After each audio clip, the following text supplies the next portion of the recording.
अभी तक हम लोगों ने जाना कि एम गैबल ने चार्ल्स डार्नी को लेटर लिखा था अपने आप को बचाने के लिए। अब हम समझते हैं द लेटर लंदन 1792। मिस्टर जावेस लॉरी ने लगभग 65 साल टेल्सन बैंक लंदन में काम किया था। उन्होंने उस बैंक में एक जूनियर क्लर्क के तौर पे ज्वाइन किया था और अब वह लगभग 80 साल के हो गए हैं और वह मैनेजर है। बैंक ही उनके लिए जिंदगी थी और उनके मन में अभी रिटायरमेंट का कोई प्लान नहीं था, क्योंकि वह अभी भी फुर्तीले थे। लेकिन उनकी सुनने की शक्ति धीरे धीरे कम होने लगी और इस बारे में पेरिस ब्रांच में पता चल गया। वही पेरिस में क्या हुआ कि यह तो रह रहे लंदन में, लेकिन पेरिस में क्योंकि फ्रेंच रेवोल्यूशन बहुत ही ज़्यादा तेज़ी से चल चुका था, तो थर्ड स्टेट के लोगों ने क्या किया, सारे के सारे जो बैंक के पेपर्स थे उन्हें पकड़ा, उन्हें जला दिया, सारी की सारी चीज़ें खत्म हो गई। तो मिस्टर लॉरी ने यह डिसाइड किया कि वह पेरिस जाकर के बाकी बैंक के जितने भी डॉक्यूमेंट्स है उसे बचाएंगे, और यह बात वह लंदन में रहते हुए बात कर रहे थे। और जब चार्ल्स डार्नी ने इस बारे में सुना मिस्टर जावेस लॉरी से, तो उन्होंने मिस्टर जावेस लॉरी को पेरिस जाने की सलाह नहीं दी। उन्होंने कहा कि आप पेरिस नहीं जाइए। और चार्ल्स डार्नी ने कहा कि अभी तक मैं जितने लोगों से मिला हूँ, आप उन सब में ज़्यादा फुर्तीले हो, लेकिन आपको आने जाने के रास्ते के बारे में, मौसम के बारे में और पेरिस की अभी जो हालत है उसके बारे में सोचना चाहिए, क्योंकि इससे आप नहीं बच पाओगे। काश ऐसा होता कि मैं आपके जगह पे जा सकता। जिस पर मिस्टर जावेस लॉरी बोलते हैं, तुम फ्रेंच के आदमी, क्या तुम पागल हो? क्या तुम अपनी पत्नी और अपने बच्चे के बारे में बिल्कुल ही परवाह नहीं करते हो, जो तुम मेरे साथ जाना चाह रहे हो?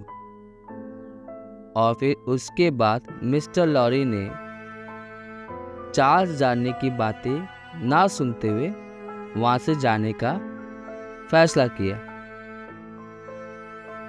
अब यहाँ पे टेल्सन बैंक में जितने भी लॉर्ड्स थे, मालिक थी और उनकी पत्नियां थी, वह यहाँ पर आकर के मिलते थे और फ्रांस से भागने की वह हमेशा तैयारी करते थे कि किसी तरीके से वह फ्रांस से जा सके।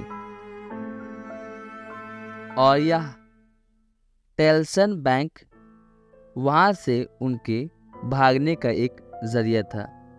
जब मिस्टर लॉरी डार्नी से बात कर रहे होते हैं, उसी समय एक क्लर्क आता है और एक लेटर उन्हें देता है, जिससे मिस्टर लॉरी लेते हैं। और क्लर्क बोलता है कि यह लेटर मेरे पास पिछले 3 सप्ताह से सर, यहाँ पे अभी जितने भी फ्रेंच लॉर्ड्स आए हुए हैं, मैंने उन सब से पूछा कि क्या यह लेटर उनका है, लेकिन किसी ने भी इसे अपना नहीं बताया। मुझे समझ में नहीं आ रहा कि मैं क्या करूं। तो इस पर मिस्टर लॉरी उस लेटर को लेते हैं और पढ़ते हैं कि यह लेटर किसके लिए है, मार्कस डी सेंट एवरमॉन्ड, मतलब सेंट एवरमॉन्ड के मालिक के लिए। जैसे ही वह अपना नाम चार्ल्स डार्नी अपना नाम सुनता है तो वह अपना सर उठाता है, क्योंकि यही उसका असली नाम था, जिसे चार्ल्स डार्नी ने डॉक्टर मैट को अपने शादी के दिन बताया था, और यह नाम उसकी पत्नी को अभी तक पता नहीं है। अब यहाँ पे चार्ल्स डार्नी मिस्टर लॉरी से बोलता है कि मैं इस आदमी को जानता हूँ, अगर आप यह लेटर मुझे दे दें तो मैं यह लेटर उसे दे दूंगा। और फिर उसके बाद वह उस लेटर को लेकर चला जाता है चार्ल्स डार्नी, और पब्लिक गार्डन में उसे खोलता है। उसमें लिखा हुआ था, मॉन्सेर जो मार्कस थे, मेरी जिंदगी बहुत खतरे में है। मुझे पेरिस में रहने वाले लोगों के द्वारा पकड़ लिया गया है और मुझे अबैया प्रिजन में लेकर के आ गया है, और मेरे साथ इस तरीके से बर्ताव किया जा रहा है जैसे पेरिस में जितने भी अमीर लोग थे उसे भगवाने में मेरा हाथ है।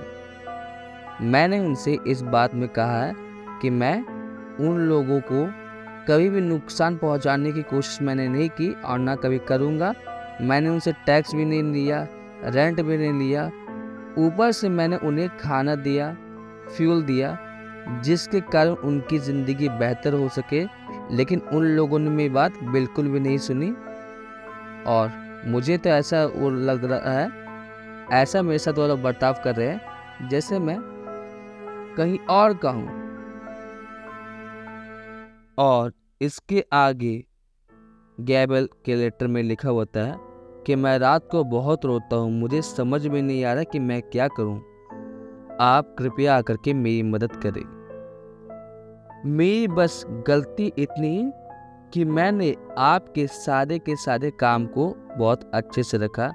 मैं आपसे निवेदन करता हूँ कि आप जितना जल्दी हो सके यहाँ आकर के मेरी मदद करें, क्योंकि मैंने आपके परिवार के लिए बहुत सारी कुछ किया है।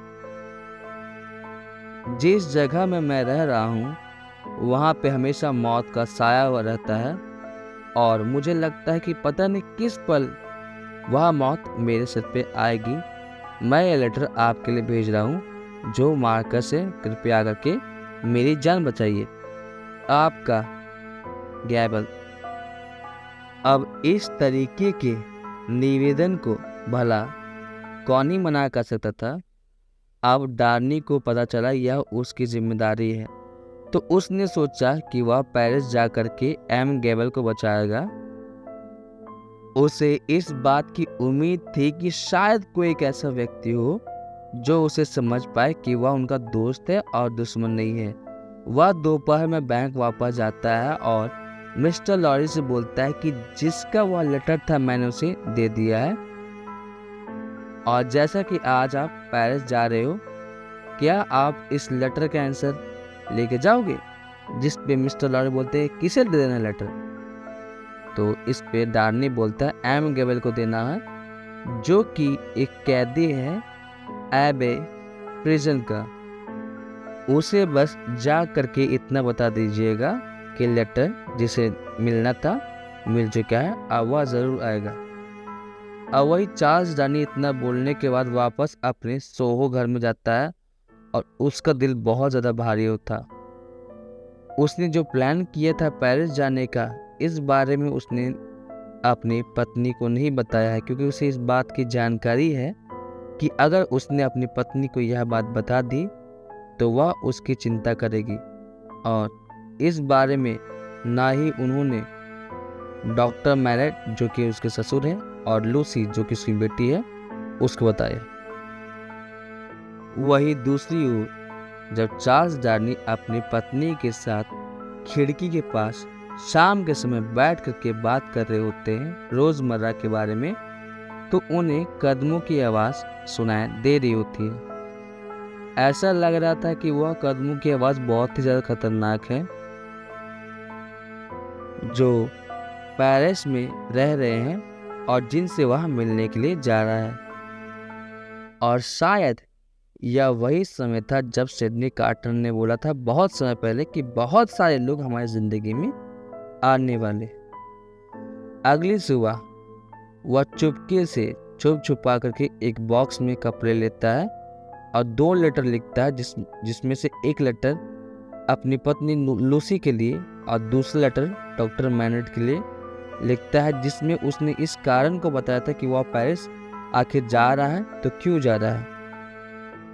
और शाम को वह उन लोगों को बोलता है कि वह कहीं बाहर जा रहा है और बहुत ही जल्दी आएगा वापस। और अपना बैग लेकर के वह डोवर मिल में बैठता है और वहाँ से लंदन से वह पेरिस की तरफ चला जाता है। अब यहाँ पे पेरिस जाने के बाद उसके साथ क्या होगा, जिस तरीके से उसने सोचा है कि वह एम गैबल को बचा पाएगा, तो ऐसा संभव हो पाएगा? आगे चल कर कहीं ऐसा तो नहीं होगा कि लोग उसके साथ किसी भी तरीके का गलत बर्ताव करें।